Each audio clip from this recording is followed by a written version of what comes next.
The Peyton Manning Sweepstakes is coming to an end this week. Now, he met with the Broncos, met with the Cardinals, and he will go to the Cardinals. And this is why.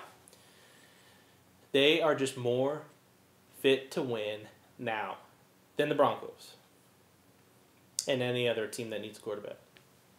Because they got the best receiver in the NFL. And if Peyton Manning comes, Reggie Wayne, he wants to play somewhere warm. He wouldn't mind Florida, but Arizona is just as good. So, and wherever Peyton Manning goes, Jeff Saturday might go to. So that makes Cardinals an instant automatic Super Bowl favorite. So, let's say he goes to the Cardinals.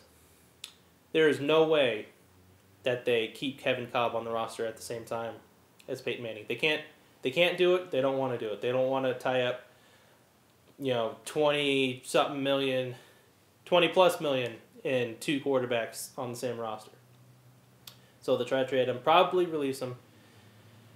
So that's scenario number one. Scenario number two, he goes to the Broncos, and they are playoff favorites. Probably not Super Bowl favorites, but they'll have a better defense. Not quite sure about the wide receivers, although Peyton Manning makes any wide receiver look way better than he already is. Look at last year's Colts, 2 and whatever. Anyways, so if he goes to the Broncos, they will either trade Tim Tebow to the Jaguars or cut Tim Tebow because John Elway hates Tim Tebow. He doesn't want him.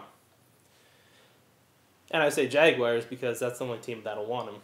Because he's from the area, he'll help sell tickets because they suck. This got a crappy team, this and that. So, how does that affect my Seahawks?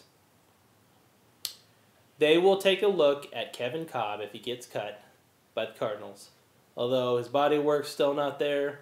The 6 games started with the Eagles, and then however many he started with the Cardinals before he got hurt, and then he came back and he got benched, whatever. So this is what the Seahawks are going to do. Pete Carroll, I know what you're doing. They will take Tannehill in the draft, or whoever's their guy, they'll take in the draft, and have him learn behind Tavares Jackson for the one more year that he's here. But I'm here to tell you that will not help. You need to bring in the wild card of the free agent class, which will be Kyle Orton. Because let's face it, Matt Flynn's not coming here. One, he is looking for the most money. He's not looking to win like Peyton Manning. He doesn't care about that right now. He's young. He wants the money. Even though the Seahawks have enormous amount of cap room, they just need to fill so many more holes. So this is what they're going to do. They're going to draft a quarterback and then have him learn behind T-Jack. They need Kyle Orton to come in. Even though he can't throw past 15 yards or whatever, he's still better than what we have.